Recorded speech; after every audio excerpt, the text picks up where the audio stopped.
Cloudfield, you are eliminated. Thank you for playing. Congratulations on your top 8. We have Krios, who is playing... Okay, it's playing Endure Spiders. A little bit more standard version. Only 2 They Who Endure. It's a little interesting to go with the 2 Atrocity, but a little bit more of a standard version with the Elise, Thresh, Tryndamere. This is like... I feel like this is the standard Endure lineup, is 3 Elise, 2 Thresh, 1 Tryndamere. And I'm a pretty big fan of this lineup, to be honest. I think some of the Endure Spiders that we saw earlier were just running Elise. Kind of a remnant of the old times, back when that was all people played. So we have Endure Spiders, Ezreal Draven. It's gonna... I was just gonna leave the X there, but it's probably gonna bother me if I don't. And then Lux Karma. This is about... it's not the most standard lineup. I would argue that the most standard lineup is Endure Spiders, Karma Ezreal, and then Demacia with House Spider. It's kind of why... I think it's a big reason that we saw the House Spider Demacia come out a lot. But yeah, so... Let's take a look. Just make sure there's nothing like super off-the-wall spicy here, though. Pretty standard. Draven Ezreal, 2 Noxian Guillotine. I liked 1 Noxian Guillotine previously, but for how much Yetis we've seen in this tournament, I do think it's correct to go up on that card again. So I definitely like the 2 Noxian Guillotine here. And then Lux Karma. This is a deck that, as I understand, is like really high rolly. This is a standalone. Okay, so it's a standalone version. That's not the most standard. I don't know what's up with people going Emerald Awakener over the Kinku Lifeblade in these standalone decks. Maybe the 2/2 Elusive is just not getting it done anymore. Maybe turn 4 is a little too valuable for you. Like, if you just load up your deck on 3-drops, then like you never miss turn 3, and then you can always float mana on turn 4. Whereas if you have Kinku Lifeblade, then like, you know, maybe you're enticed to like play a 3-drop followed by the Kinku Lifeblade, and you don't float spell mana. I'm not totally sure why the Emerald Awakener keeps coming out instead of the Kinku Lifeblade in these standalone decks. Hopefully we'll get to see it in action and I can get a little bit of a better understanding on that. But let's just take a look at this. 2 Health Pot, Purify.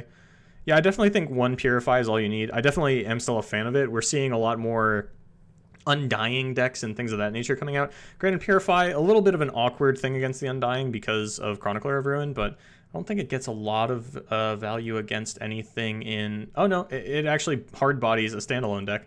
And we might even see Purify's... Yeah, there's no Purify out of nolagold's standalone deck, so that could come up. Probably not, since he plays so many champions that, like, you can't, you know, do it on a champion. Purify onto an Emerald Awakener, though, that's something to look out for. Of course, the point I was trying to make, I feel like we're in a very champion-centric meta right now, where Purify doesn't get a lot of value.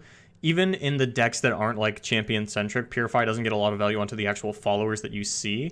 There's less Bannerman now. Purify was like okay against Bannerman. It basically said, you know, negate a riposte. It could make single combats a little awkward if you're playing it on something that was like buffed by a War Chef and a Bannerman already. It made Cythria a little bit worse, but for the most part, Purify wasn't like that good. I do think it's a really good one-of, especially in a tournament lineup, where you're going to have to play against a tighter list of decks, and Purify could just blow out one of those matchups.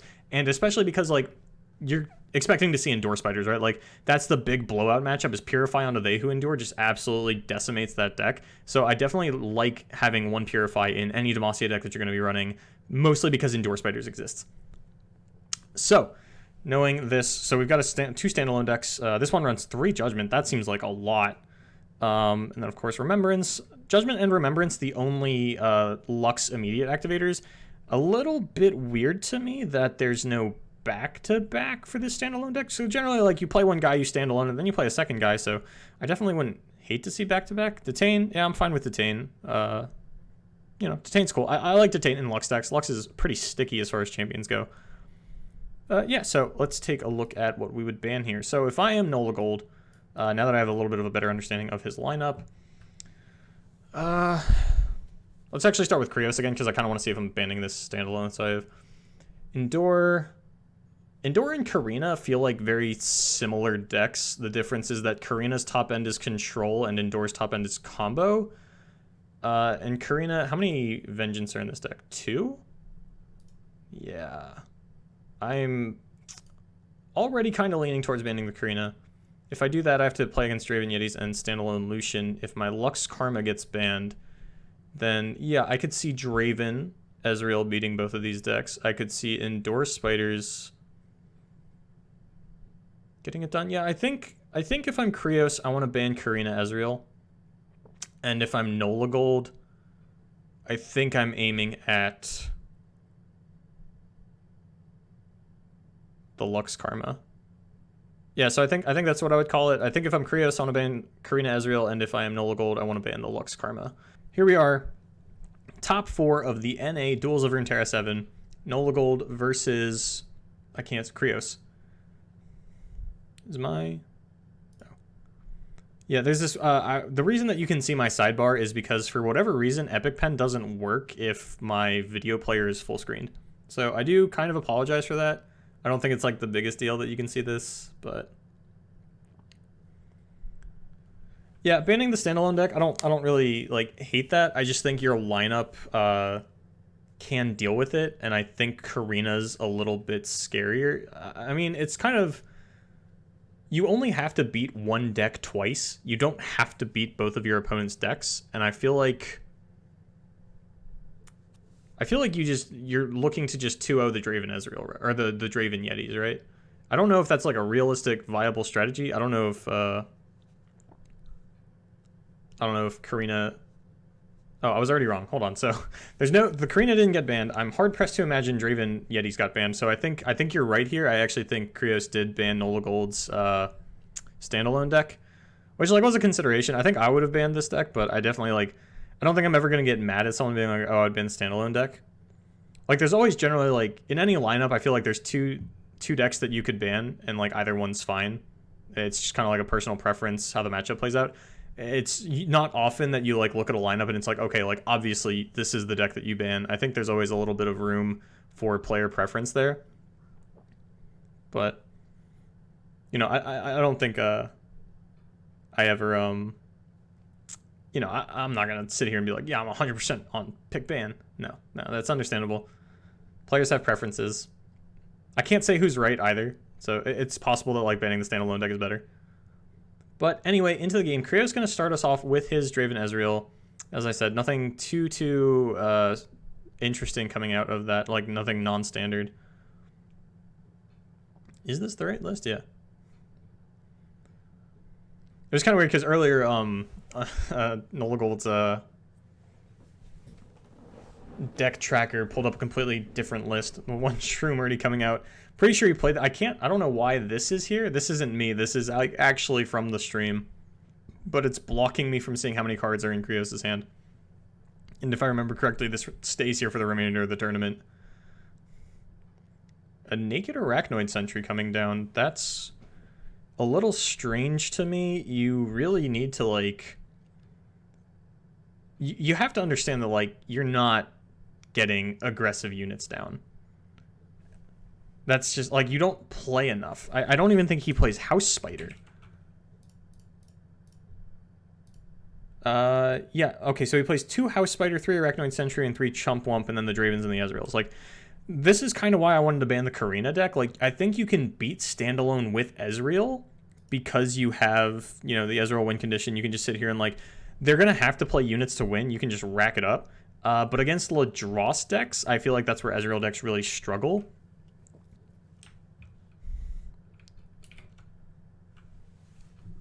So, like, yeah, like, you kind of feel forced to throw down the Arachnoid Sentry. You know it's not going to work out, but it sucks that, like, your opponent didn't play a guy first. Because now your opponent's, like, getting into his position, like, where he could overdraw. I wouldn't be super surprised to just see the Withering Wail come out. Just to get a card out of hand, put himself back up to 20. Whereas, like, if you play Brood Awakening, you're really opening yourself up to just getting, like, multiple targets off for your opponent. It's not as scary as doing it against Karma Ezreal. Glimpse Beyond, you still have to play a card. So maybe you just let that go. Maybe you even just go for, like, the Brood Awakening here and try and get an Elise upgrade. Your opponent doesn't have any board wipes. It'd just be, like, a lot of single target removal. So, like, you could theoretically like flood them out with this Elise and double Brood Awakening. I don't think your opponent's going to get to your opponent's not going to get to 8 targets just off of that, although they could since you've waited so long to do it that like Yone's on the table now. Of course, you are running your own Ezreal, so you do have like this supplementary win condition other than like the Ladros and Karina. You're so close to the Ladros turn. If you just Naked Jam Ladros next turn, your opponent goes to 10. If you Static Shock their face, they go to 9. Yeah, it doesn't make too much of a difference. The lack of Atrocity is preventing an early lethal. Yeah. Or a potential early lethal, yeah. I don't think that matters though. Like he traded Atrocity for Ezreal, which is like, in my opinion, totally fine. You have like this late game assurance rather than like the late game cheese, because Atrocity, like, it sucks when like Atrocity just sits dead in your hand for the entire game. But having Ladros in the Ezreal mirror definitely makes a big difference. I definitely think that like it's very difficult for Draven Ezreal to beat Ladros decks, especially Karina. I think in Door Spiders I could see you having a better time than against Karina, but yeah, like he's just gonna have to play things out to try and tick up the Ezreal. Knows that he's very much on the back foot.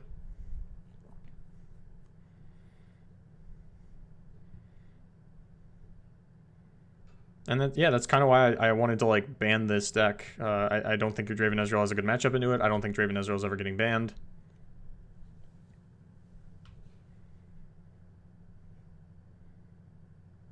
Yeah, this, I don't think, so Noxian Guillotine's probably the play here. Yeah, that's why you would Blades Edge it. I mean, it's possible that he Blades Edges it just to like get that ticked up, but it does kind of read Noxian Guillotine. Although now nolagold just gets to like, oh no, nolagold had 10 cards in hand. He didn't, okay, that's actually really big. I didn't even like notice until I saw him reacting where he's got 10 cards in hand. So he actually doesn't get his Ladros back. That's actually insane. All he had to do was like get excited his face too. Like obviously he just didn't realize it was happening because he had ways to play around it. And then yeah, just gonna fire off the Withering Wail. That's, oh man. I'm not gonna lie, that probably would have worked on me too. I'm not like in the game, so I'm not like keeping track of how many cards are in his hand. But yeah, definitely a huge oversight that's gonna make this game a lot harder for him to win. And like, I'm not gonna sit here and harp on it. Like, it's an obvious misplay. He knows he made it. It's an understandable one for sure. One of the things that I do hate about Legends of Runeterra is that I can't hover over my deck and see how many cards are in my hand. It's a feature that Hearthstone implemented like, I want to say like 4 or 5 years ago at this point. Probably more like 2 or 3, but somewhere in the last 2 to 4 years, Hearthstone realized that that's a good idea. Where if you're going to have overdraw, just burn cards and stuff like that, then you need to be able to quickly identify how many cards are in your hand. And now, honestly, nolagold's hand kind of sucks. He does have a lot to turn on his Ezreal. This is where the Ezreal is going to pay dividends instead of the Atrocity. Granted, the Atrocity would have worked out if he hadn't overdrawn his own Ladros, but the Ezreal going to let him make up for it is, I guess, the best way to put it. And choosing not to go for Grasp onto the Ezreal first. Gonna go get excited. I would assume discarding Brood Awakening.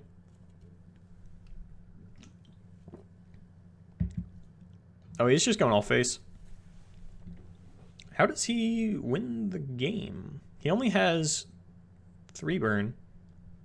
Alright, Mystic, yeah, Fleeting Mystic Shot gonna come out. His Ezreal's not that high, is it?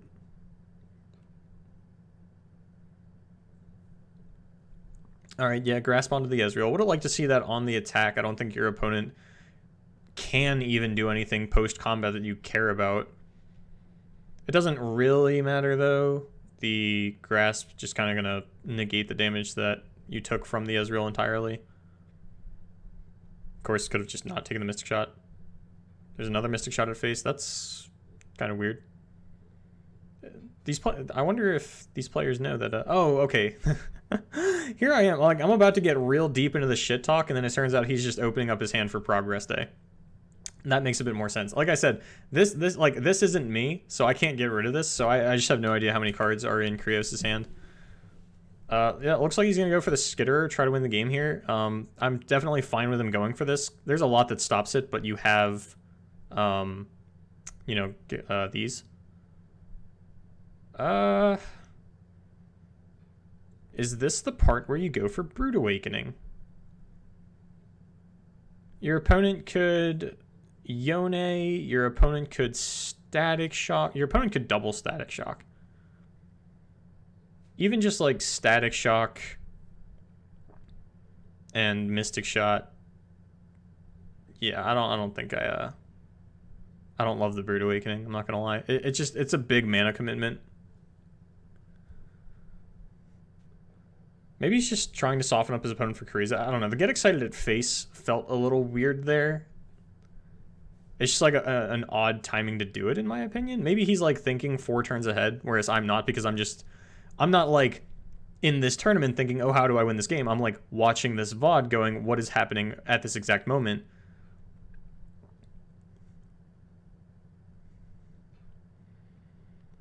So it's possible that he's trying to line up his mana to get a Karina lethal, as well as like set up his hand, because like these Brood Awakenings aren't doing anything. But he didn't float spell mana, so it's not like it was a mana efficient play to do the get excited. Will be Rummage on a Thermo Beam and a Spinning Axe. His Ezreal's at 3, that's really not a lot, so nolagold definitely the front runner for winning this game here. Static Shock only going to get 1 target down too. Isn't going to Glimpse Beyond that, it looks like. Still a little bit worried about hand size. Doesn't really care about giving him the Spinning Axe. The 1 target doesn't mean a whole lot. I don't think Ezreal ever gets to 8 here. So Draven's like the biggest threat to you. Is going to go for the Glimpse Beyond though. I don't hate that. You're no longer anywhere near 10 cards in hand, so you're just like looking for ways to win the game, which is really just like Karina or Ladros. There's Frenzied Skitter, there's Ladros number 2. So yeah, then this should do it. Your opponent's at 16, they have nothing, you just play Ladros, maybe they even open attack you. It doesn't really matter, just so long as you hold the 3 spell mana for the get excited after you Ladros them.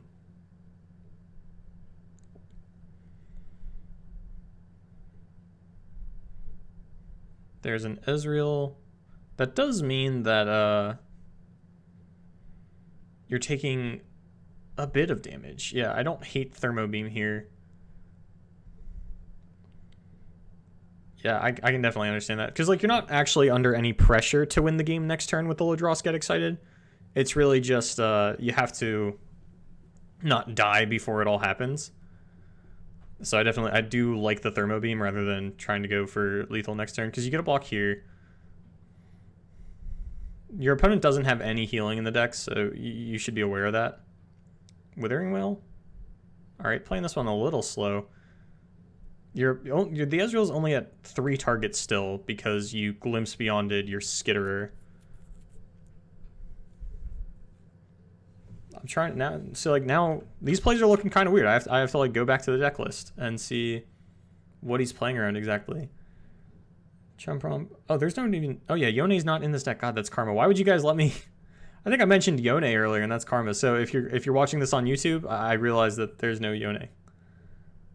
What is he playing around?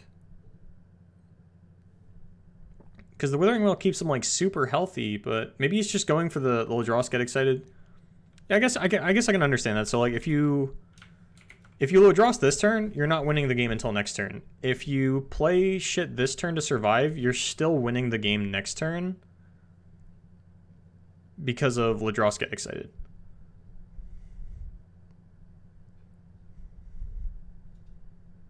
Okay, there's a progress that, yeah, but there's no healing in the deck, so really you just kind of get a win on your own time. So that's kind of why the Withering Wail came out there instead of the Ladros. Like, you win on the same turn regardless. You just have to play more cards to do it, but there's nothing your opponent can do to stop you.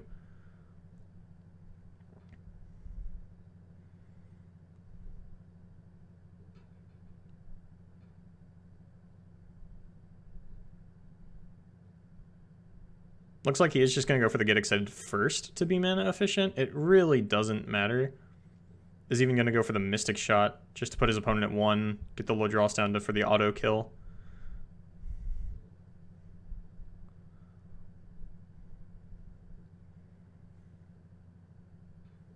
Like I said, this game's been over for a couple of, pretty much since the Ladros got drawn, this game's been over. As there is no healing in Krios' deck.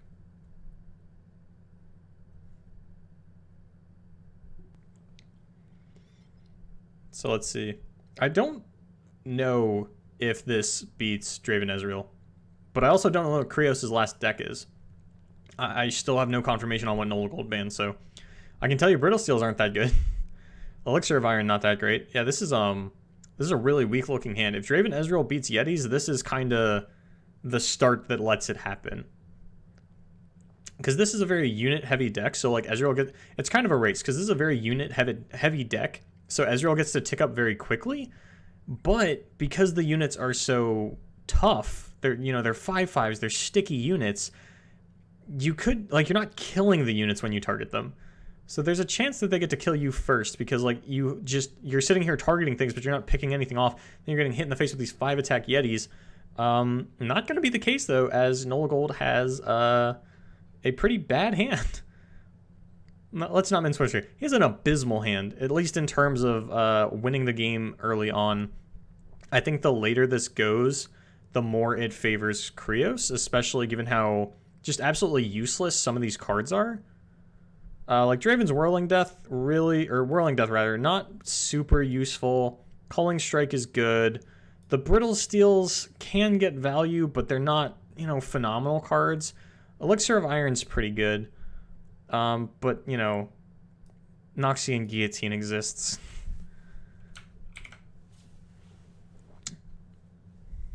That would be... Oh, he's probably going for Whirling Death? He would get Whirling Death right back, so that would be awkward.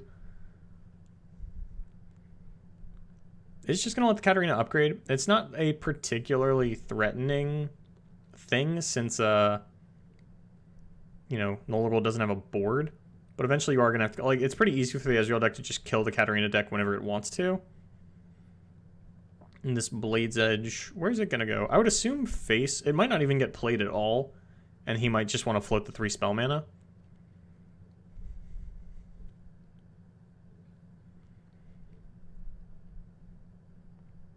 Yeah, pretty much you either... I think you either Blade's Edge face or you just pass. There's, you don't Calling Strike, that just gets beat out by, the Spinning Axe.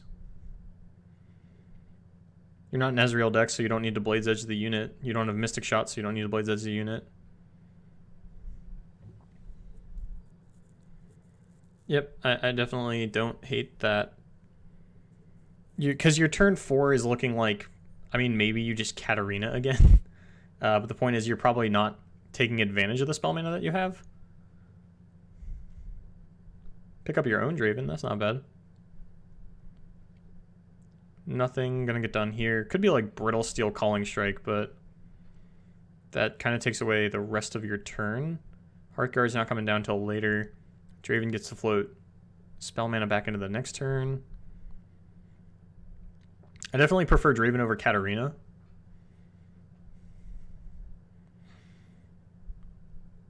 Because now we're in a turn where Thermo Beam was online last turn. The difference was on turn 3, Thermo Beam got beat out by the Elixir of Iron. Here it doesn't. But I'm also not sure how much I like a Thermo Beam onto something like a Draven. I think I'd rather save it for some of the Yetis. There's no barrier or anything in this deck. So instead just going to be a Static Shock ticking up the Ezreal. That's totally fine. Sucks you can't get it down onto 2 guys, but setting this up for a Mystic Shot definitely ain't bad. There's another Whirling Death.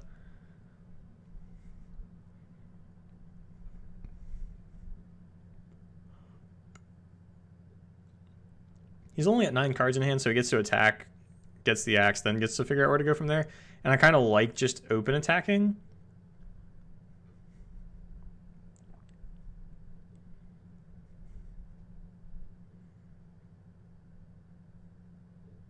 I don't know why he keeps hovering the Katarina. You can play Katarina after you attack, but you never just jam Katarina. That would be the most buck wild thing I've ever seen in my life. So yeah, I think I like the open attack. Gets you a second axe. You get 10 cards in hand. You overdraw your Ladros again. Yeah, it looks like we're going to get into a bit of a Whirling Death war. Or maybe it's just a block in the... No. Because if you block and then Mystic Shot it and it doesn't work out, then your Draven just dies. So you would rather just not block and Mystic Shot it, and if it doesn't work out, you'd rather just take 3. I definitely don't think you want to risk your Draven to save 3 damage. Because that's all you would be doing.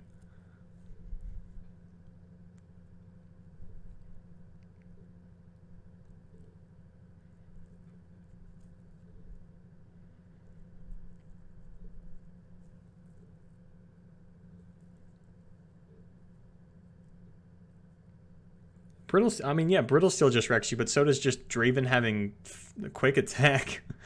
There's never a consideration for Brittle Steel to come down there. Unless, because there's nothing that he can have to like buff up his Draven's butt or reduce your Draven's attack, so you never have to Brittle Steel that. You can just quick attack into it. Katarina might come down here. I think I like Hearthguard better. Just getting something permanent on board. Makes the subsequent Katarinas better. Makes all your top decks better. And like, you have a lot of units left in deck. Sure, you get double Static Shock now, but you were going to play another unit at some point. Elixir of Iron would be a little weird here to me. Calling Strike doesn't do anything. You have 3 spell mana. Like, if you had 1 floating mana, I could understand Elixir of Ironing to, like, basically, quote-unquote, heal the unit. Because if you Elixir of Iron here, Draven's going to end the turn as a 3-3. Like, he's not going to go back down to a 3-1. He's going to stay as a 3-3, basically. But without the mana...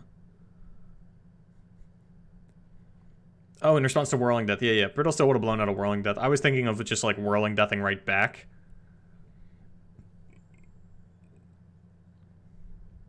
Okay, Assessor. And the Hearthguard, really, really good now, as the Assessor is going to draw 2 cards. You do have too many cards in hand, though. You are at 10, so you will have to play something else before you play that Assessor. Even if it's just, like, Axe, discard Axe. Alright, Sentry. Believe that puts Ezreal at 4 out of 8.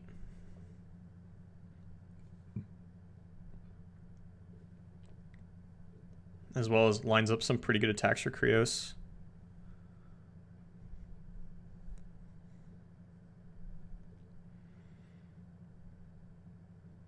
I can't think of anything he would respond with there. It's really, this Calling Strike's pretty unfortunate. Katarina. Okay. I don't hate this. I mean, obviously, like, anytime you can get done Katarina with another first strike unit, like, she just feels good.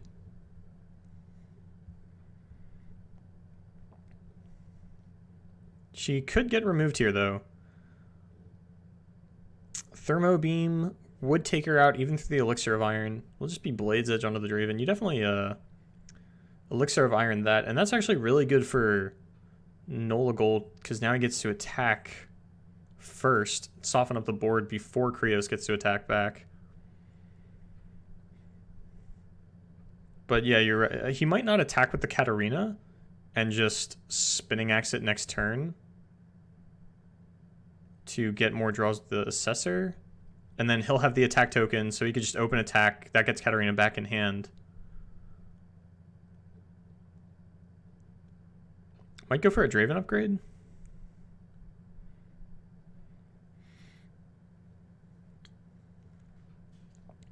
I don't think you ever double X to put Draven at 5. Well, he might.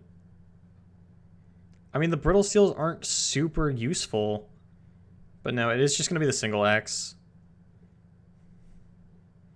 Wants to set it up for a level up relatively soon. I don't love that play, because I don't think this Draven is living that much longer, and Draven's not one of the champions that, like, you can't float evolution tick-ups into the next one. Like, the next Draven's going to be at 0 out of 2, even though this one's at 1 out of 2, and, like, it's pretty obvious that you're getting blocked. Maybe you just need to get cards out of hand. You'd be at 10 here if you didn't Spinning Axe, so maybe you're just of the mindset of, like, oh, I might as well.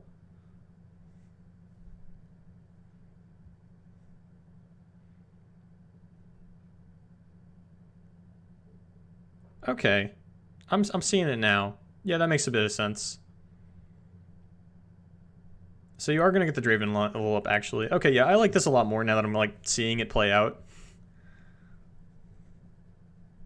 I'm still not sure if this Draven lives. However, if something comes out to kill the Draven now, you can Whirling Death in response so that your next Draven, because this is a real Draven, this one's Draven, then Draven upgrades.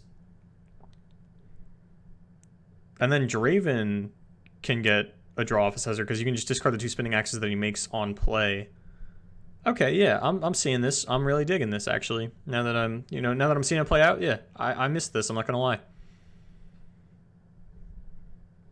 Still not super used to all the rally effects happening the way that they do.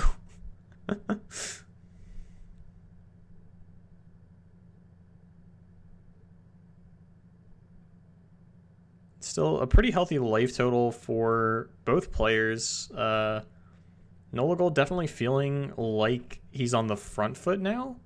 Krios has just kind of failed to capitalize on the weak start from Nolagold. I'm trying to, like, based on the way that this is played out, I don't necessarily know that he had anything to punish it. So it's not like, oh, Krios played this like absolute shit. He didn't punish Nolagold. Like, it's possible that like it just didn't line up there.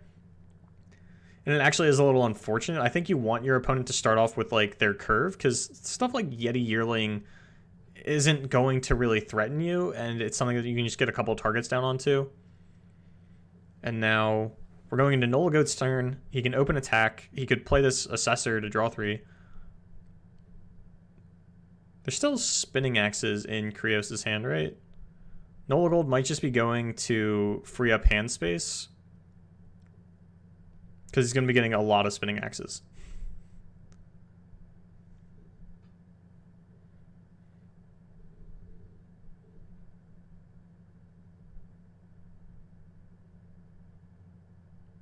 Huh.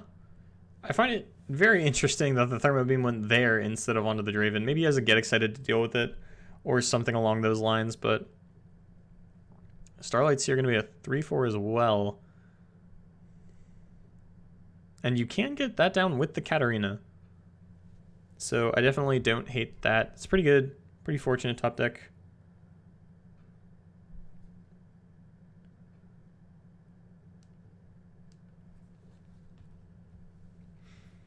Will be another Draven coming down. But yeah, I think I would have liked to see the hit onto the Draven instead of the Avaros and Hearthguard, because this has Overwhelm. Unless you have something that deals 3, which is very possible. You know, Get Excited still in the deck. And I definitely like these attacks into a Katarina again. Like I said, Katarina just feels so good with other things with First Strike. So like I can definitely, I definitely don't hate, Katarina Draven as a Yeti deck. I'm still not super sold on like just Draven, but so far, yeah, you know, the more I see this Yeti deck, the more I'm liking it. And unfortunately, this Draven Ezreal does... Okay, so yeah, this makes me like the play from earlier a lot better. Is still going to get Whirling Death down.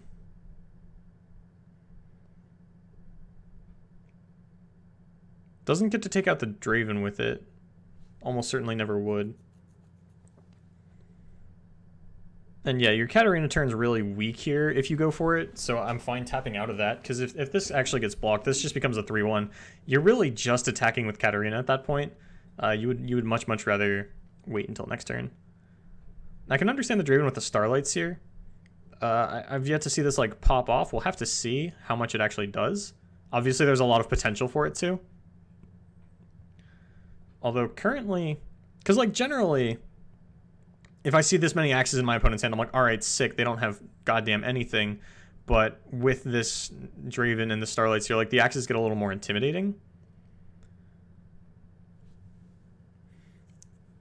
I think I prefer starting off with Draven. Yeah, so that when your opponent attacks with, well, playing the big Draven is actually, I would have considered playing the small one. And the reason for that is I think your opponent now just attacks with Ezreal and nothing else. Yeah, so now you don't have a chance to Whirling Death the Ezreal.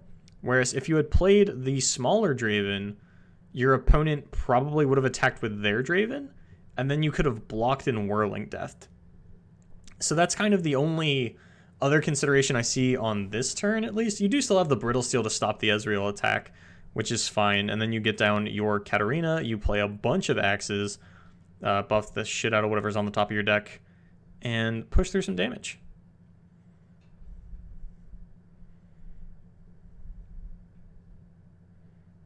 But yeah, if you had just played the small Draven, then I think you can go something like line up a block here, brittle steal it, whirling death onto this one.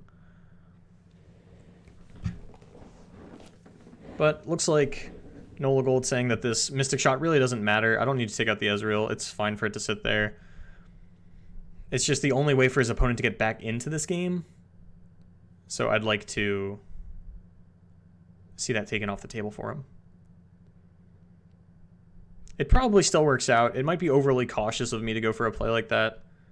Especially since then, like, I'm shuffling away a giant Draven that can't... Okay, yeah, the Ezreal upgrades. I actually... With the Ezreal upgrading there... Because that's the problem. Like, because of where the camera is, I can't see the Ezreal because of the hand. Like, I have no inclination of how this Ezreal is. So the fact that it was at 7 out of 8 really kind of makes me like getting rid of these stats to go for the Whirling Death play. And with my opponent being that close to an Ezreal level up, I have to feel like they would have attacked with the Draven to try and get the Spinning Axe.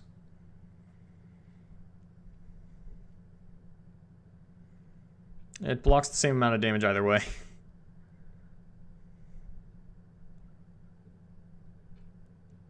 Actually, theoretically, blocking on the Draven is worse because if you get Whirling Death, then you might actually die. Because there's... If you block the Draven with Draven and I Whirling Death, I can potentially deal an extra 1, 2, 3, 4 damage. Which would be 13, yeah. Okay, so if you block the Draven and I Whirling Death and discard my entire hand to axes, I actually kill you. But yeah, I'm definitely fine with this block. This one's obviously good. But yeah, krios has a chance. You know, he's going into potentially 12 mana with an upgraded Ezreal. Don't know how many cards in hand. Are there progress days in the deck? Let's find out. There's 3 progress days, so there's a decent chance for krios to pull this one back because the Ezreal got to upgrade. I already kind of talked about the play that would have prevented that, or at least potentially prevented it. You know, there's a chance that like your Draven gets killed in response and then you're just absolutely blasted, but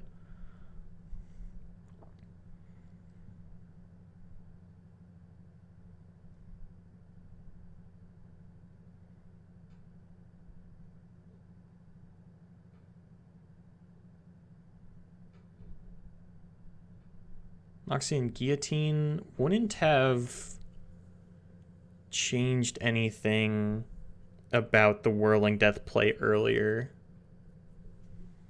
Now you're at 10. This doesn't get to attack. There's definitely, you know, a non-zero chance that nolagold gets to kill him this turn. Were those the only cards in his hand? Was it just Spinning Axe, Noxian Guillotine? Just based on like the positioning of where he hovered his hand, it's not impossible, so maybe nolagold wins this anyway, you know? Trifarian Assessor finally going to come down and draw 1 card. She did buff herself up. Brittle still totally useless currently. This is the upgraded Ezreal is a 2/4. Not being able to see the enemy's hand is understandable, but when I can't even see how many cards in hand, like based on the positioning, I think he has 2 cards in hand, but I don't know. And the fact that nolagold gets... Okay, so he had at least 2 cards in hand. If it's Mystic Shot, Mystic Shot... Oh, Mystic Shot, get excited. Okay, so yeah, that's going to be... That's it, baby. That's game number 2. Going to krios. I have to think that... Obviously, like, I can't say that my play was generically better, because it does enter into a bit of mind games with your opponent. Like, if I play the weak Draven and my opponent doesn't attack with Draven still, then, like, nothing really changes. But there was potential to win that game, I think. It would have come down to a lot of, you know, different things. So it's hard to say for sure, but I definitely... It was a consideration, you know? That's kind of what I'm trying to say here. The Endure Spiders does mean that nolagold banned the standalone deck. The Lux Karma, I believe it was. Yeah, the Lux Karma standalone. So, both standalones banned again. It comes down to this Katarina Draven Ezreal versus Endure Spiders, right? No, this is War Mothers. No. This is Endure... What the hell is this? Okay, yeah, it's Endure Spiders. It's like this the standard-ish Endure Spiders with Elise Thresh Tryndamere. I was getting confused by the War Mothers from last game, or the last match, where I was saying that whenever you say War Mothers, I think it's Shadow Isle, because I'm used to like the Soul Gorger kind of style of deck there. But nope, this is going to be Endure Spiders versus Draven Katarina Yetis.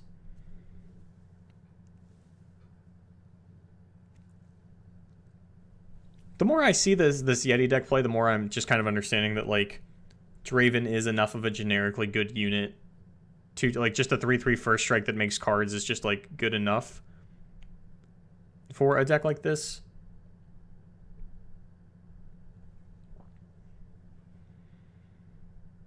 At least the opener, Avaros and Trapper, almost certainly going to come out here. I feel like every time I've seen this card so far this weekend, it's put the Yeti right on top. We'll see if that keeps up. Doesn't happen this time around. That's fine. Glory Seeker. I mean, it's cool. I don't know how good it is.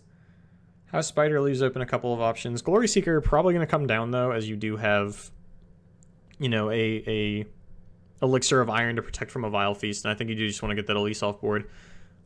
I do like playing the House Spider first, though, just to kind of see what your opponent does. Yeah, that's fine. It changes some things, like you don't get to attack with the Trapper now. You really don't get to attack with anything except this Glory Seeker if you go for it. The only punish that I can see is Double Vile Feast. Double Vile Feast would suck, as your opponent would still get to... Or no, Double Vile Feast doesn't even do it because you have Elixir of Iron. Duh. So yeah, I like this. It prevents the Elise upgrade. Okay, yeah, still attacking with the Trapper, that's fine. I think attacking with the 1/2 would be a little bit much, since you don't really have anything that deals with 1 health units in this kind of thing, other than, like, the Blade's Edge you make off of Katarina. I'm fine with this attack, because this trades into this no matter what, and this still isn't killing it. It's actually going to go unblocked, that's fine. It looks like krios is going to set up for another Elise play then. Can't think of another reason why you wouldn't, because if you're going to attack with this, I don't know why you wouldn't just block with it. Alright, Yeti was in the top 2 this time. I like getting that down over Kato, because Yeti's a cleaner block onto this. And it still opens up a lot of options in terms of combat tricks for the turn. Your opponent's pretty low on cards. Like, you could even clear out their board if they go for attacks. It looks like he's not going to attack. Which I think is... It's kind of spooky, right? Because no matter what, I've got the resources to clear your board when you attack because of Whirling Death. Like, Whirling Death is just absolutely insane in this deck. And if you told me that the reason that they run Draven is just so that they can get more Whirling Deaths, I'd believe you. Like, that's how good Whirling Death seems in this deck. But you'd much rather have your board cleared on blocks rather than attacks, because then you don't take as much damage. So I'm fine with krios not attacking there.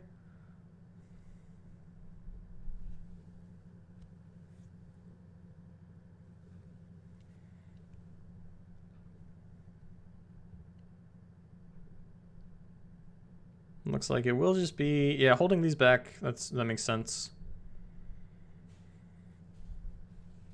I'm fine playing with them as well. Okay, that's fine. You get the... Oh, yeah, I forgot that Kato has an ability. So yeah, I like that a lot. So that's going to block there. It's going to eat 3 damage. That's going to eat nothing, and then...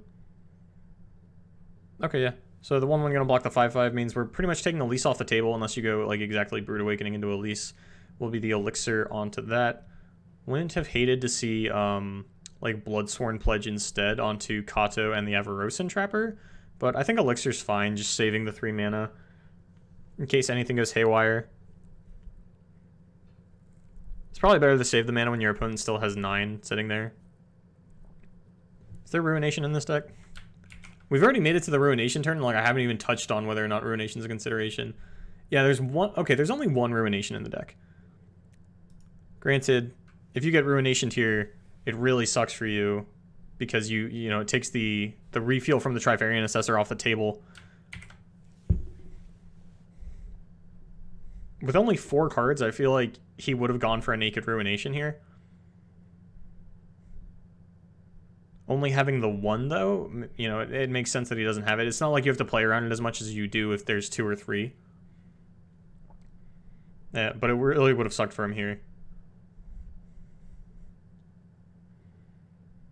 But now, he probably gets the Trifarian Assessor to refuel. Okay, even gets a Glory Seeker, so he still gets at least 1 draw if his board does get cleared here, which it might. Arachnid Har are going to come down. Yeah, this is a little more aggressive than your traditional Endure Spiders. As I mentioned, he's only running 2 copies of They Who Endure, so it's almost more of just like the old school Fearsome decks with Hecarim, with like Endure combo as your top end. You still have Ladros, you still have Atrocity, right? Does he still run Ladros and Atrocity? Ladrosity? Yeah, 2 Atrocity and 1 Ladros. Would have been buck wild if he didn't. But yeah. So, just a more aggressive curve of a deck.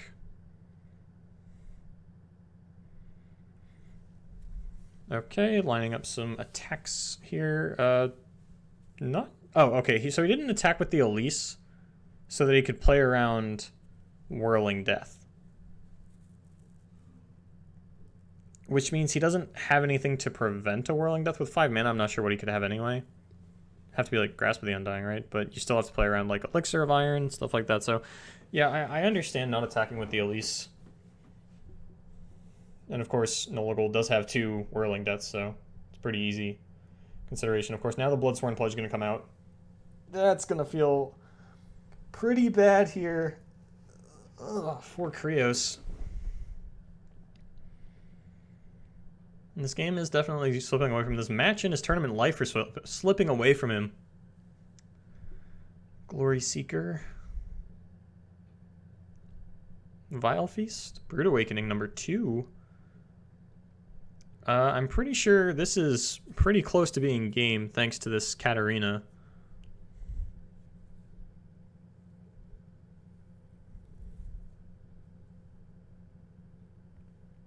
nolagold does still have to get through the board, though. But that Blade's Edge is actually going to come in really big here to take out one of the 3/1 spiders. It does mean that there's 1 less thing to kill his Kato and Yeti, and since he has Brittle Steel for the second one, it's all good. Could even just go for some like weaker attacks and then replay the Katarina. Alright, Glimpse Beyond. Yeah, that makes sense. Get an option to play another unit here as well.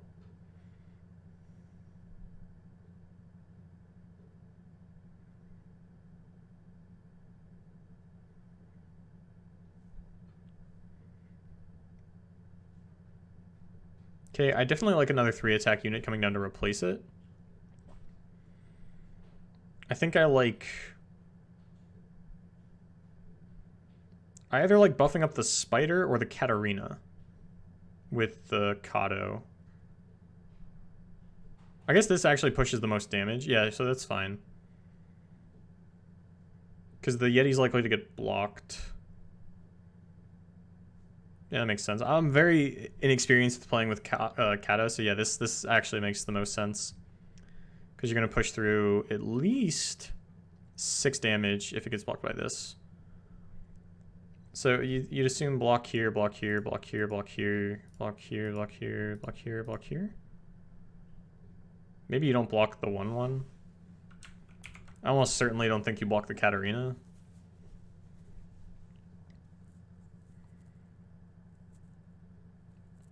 He's just going to try to preserve his life total, though. Whirling Deaths and Brittle Steel is going to make this pretty difficult. And once nolagold plays anything, he can't get the Katarina back down this turn, but he's pretty fine to just get it down next turn, especially with how much he's like decimating his opponent's board. I think it's fine to go for like the Whirling Death and the Brittle Steel, just to keep these 2 around for the Katarina turn. Like, it's fine that all this dies. But I do think you have to commit something to protecting these. At least one of them. I would prefer Kato be protected. But with the double Whirling Death, I'd definitely like to see... Oh, okay. It's just going to protect the Glory Seeker. And then Whirling Death. Gonna come out to protect Kato.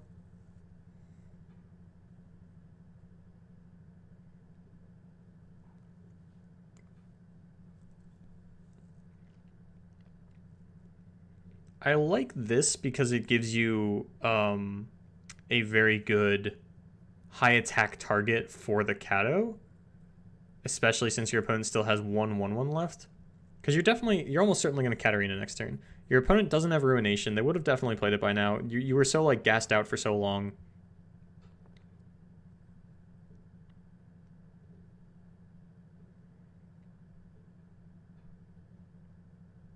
Oh my god, we've seen Wraithcallers whiff so often today. And I believe it's only Tryndamere and They Who Endure that whiffs on this. Yep, that's it. 2 They Who Endure and 1 Tryndamere. So a real low roll there. I don't think it actually impacts anything though. I don't think the 2/2 would have helped much here. Yeah, you can just attack like that. Probably pull the 1/1 or the 2/1 onto this. Well, yeah, I was about to say, if you pull this, the 2/1 doesn't have any good block. Like, it can't value trade on either of these. And that's still 5 damage. So yeah, that's lethal. If they go to like kill the Katarina or something, you could even like Whirling Death past this to deal 8. So if your opponent goes for like a Grasp of the Undying or something. Ooh, Vengeance. Yeah, can't stop that one. But you do have another Katarina if you just let this go. Brittle Steel? I don't think this matters too much. With only 1 mana, there's no Mark of the Isle in the deck, right? Oh, there's 2 Mark of the Isle. Okay. But you could just Brittle Steel in response to the Mark of the Isle. But now this is the only thing that gets to attack. Just trying to figure out the consideration.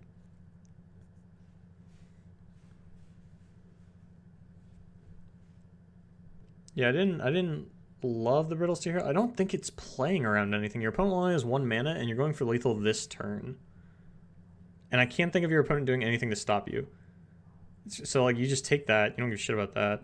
Yeah, your opponent can't even attack with it. You just replay Katarina. You buff up the spider, I guess, because it's the one thing that might actually get blocked. Yeah, and that gives you 2 lethal attackers. Yeah. Okay, so that's gonna be, yeah, that's the top 4. Pop us back over. Yeah, I think he mouthed Mark, but like I don't think Mark changes anything in that situation because you can still just Brittle Steel the spider if they mark it. And it's not like, yeah, like you can still Brittle Steel the spider if they mark it. And with 1 mana, it's not like he was doing anything to kill the Kato. Obviously, like, it didn't really matter there. It's just like one of the, it's a decision that I don't understand, so I'm trying to understand it, and I can't.